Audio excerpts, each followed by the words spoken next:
হুগলি জেলা প্রশাসনের পক্ষ থেকে শনিবার পুজোর কার্নিভাল আয়োজিত হলো শ্রীরামপুরে।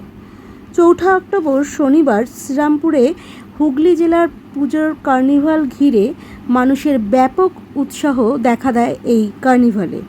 এই অনুষ্ঠানে উপস্থিত ছিলেন মাননীয় জেলা শাসক শ্রীমতী মুক্তা আরজা, জেলা তথ্য ও সাংস্কৃতিক আধিকারিক শ্রী প্রবাল বসাক, বিধায়ক শ্রী অরিন্দম গুইন, শ্রী সুদীপ্ত রায় মহাশয়, শ্রী অসিত মজুমদার, মাননীয় সাংসদ শ্রী কল্যাণ ব্যানার্জি মহাশয় প্রমুখ।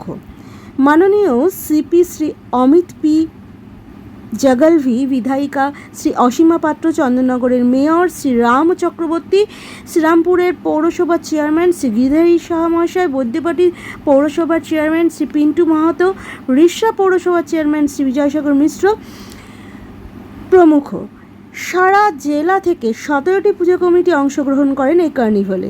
শুধু পূজা প্রতিমাই নয়, বিভিন্ন পৌরসভার উদ্যোগে সুসজ্জিত ও উজ্জ্বলিত হয়ে উঠেছিল এই ট্যাবলো।